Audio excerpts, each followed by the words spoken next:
Hi guys, welcome back. In this second video of the series, I'll walk you through the complexities of noun declensions. I'll explain the structures and try to simplify it. I'll also share some tips, tricks, and techniques how you can remember this declensional ending, and I will also provide you with some practical advice and some strategies that I also use, and you might find them helpful to remember these declensions. On a side note, in the upcoming video in this series, I've explored each declension in detail. I've provided plenty of examples and some practical tests for you. They are really important. Please watch. And if you haven't subscribed yet, make sure to subscribe to my channel. This way you will receive notifications when these videos are released. If you have already subscribed, thank you for that, and let us continue. So what you are seeing on your screen now is a declension table. So if we just recall what the declension is a group of nouns that use the same case endings. I want to introduce you to a concept that is called as a framework concept. This is a highly efficient technique, and this is often used in high profile exams such as Royal College of Physicians or Royal College of Surgeon exams, where you write your answer using some kind of framework. So I want to use that concept of framework for the declensions. So if you look on the right hand side here, you can see a closet. So it's quite nice and tidy, as you can see. So when you put the things in place, you know where it is, and when you need it, you can pull it out. The same concept lies here. So if you know what goes where, then when you have to recall, you can remember easily what what lies where. Okay. So one way is to remember it like so. Okay, declension of noun, because we have declension of adjectives as well. So think of declension of noun.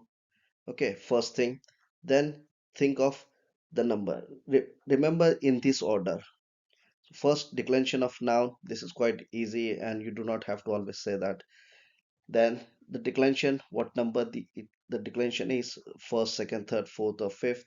Then remember is gender, masculine, feminine, neutral gender, and then the casus or the cases, which is when in a order: nominative singular, genitive singular, nominative plural, and then the genitive plural. If you have this concept of framework, this would really be helpful. Okay, now let us dive deep into the world of declension. So this is the declension, and this is the table of declension I said earlier. This is the first declension, and this is the fifth declension.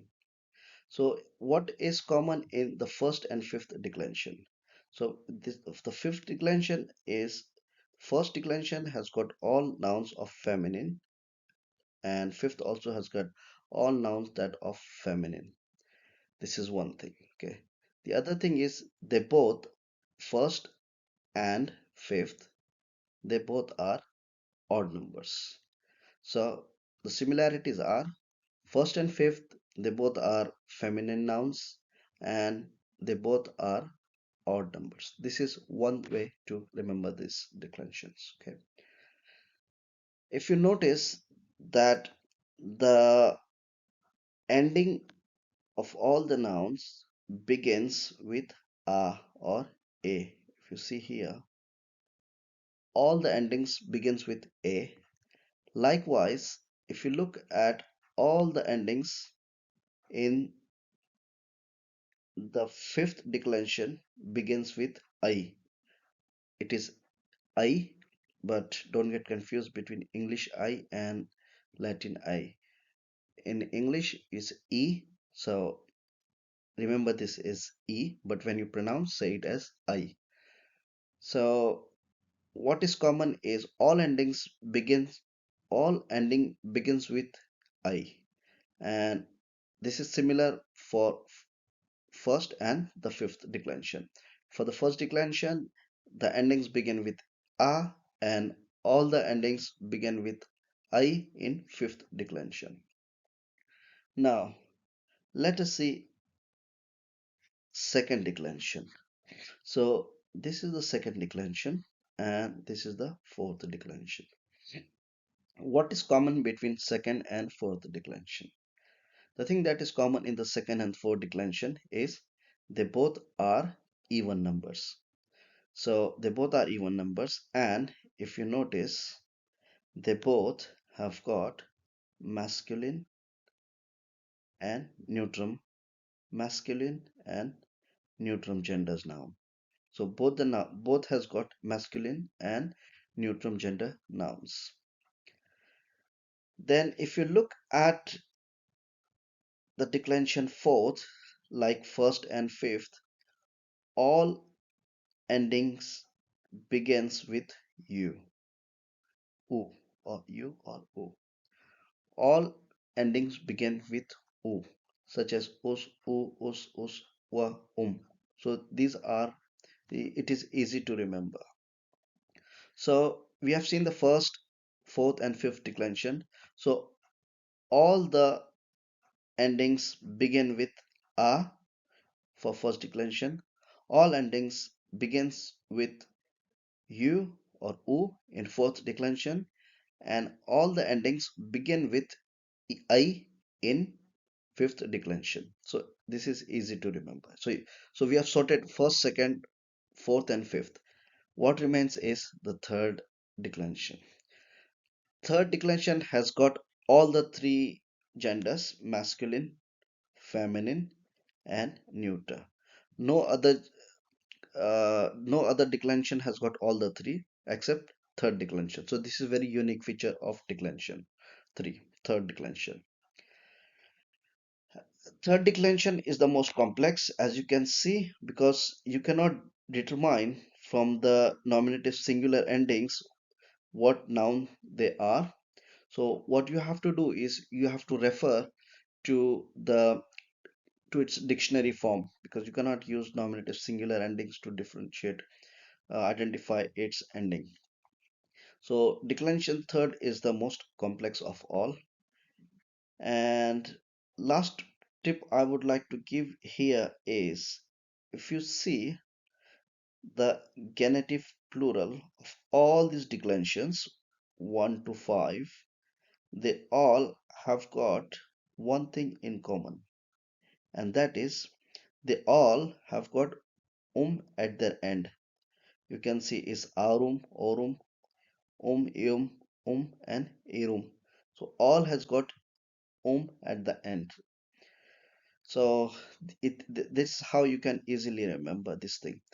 You might also notice that there is another here in the neutral nominative singular second declension. Now you might be thinking, how do you differentiate between of nominative singular and that of genitive plural? So you will be guided through the whether the other noun is singular or plural. So if it is singular and it is neutrum gender, then that suggests it is of nominative singular origin, whereas if it is plural form, then you can be sure that it is genitive plural form. I hope I tried to make it simple and more memorable. You can also remember by these colors I have highlighted. All the first declension are in pink, so you can remember these colors all in pink, and declension 4 as in green and 5 as in purple.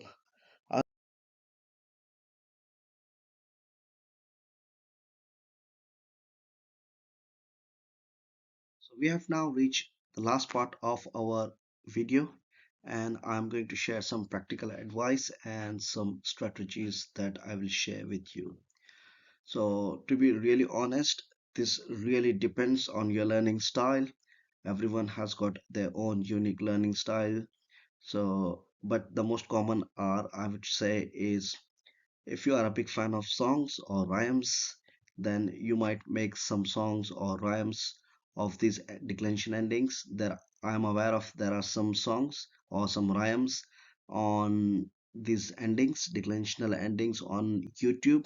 So if you are interested, just search on the Google, search on the YouTube, and you might find those.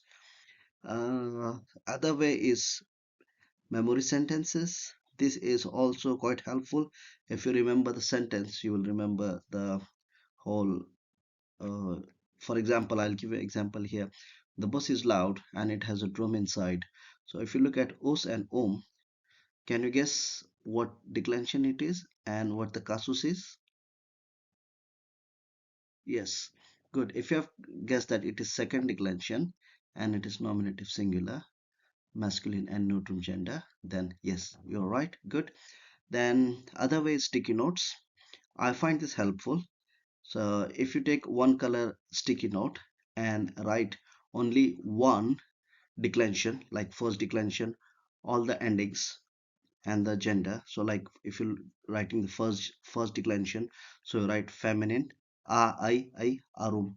So just put this much on one and stick it somewhere where you can see it every day or most often. It is good, when you do cooking or something, you can put it there, not in the pot, but stick it somewhere so you can see.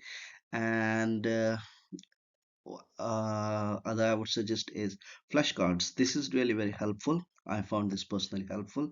You can create your own flashcards. I do not create mine, but I do use sometimes Quizlet. This is a nice website. Some other authors has created some flashcards, so you can revise there. And last but not the least, practice. Practice, practice, practice. Practice makes man perfect. So there is no shortcut for success. So I hope you find these strategies helpful, and I hope to see you in the next video. Take care. Bye bye.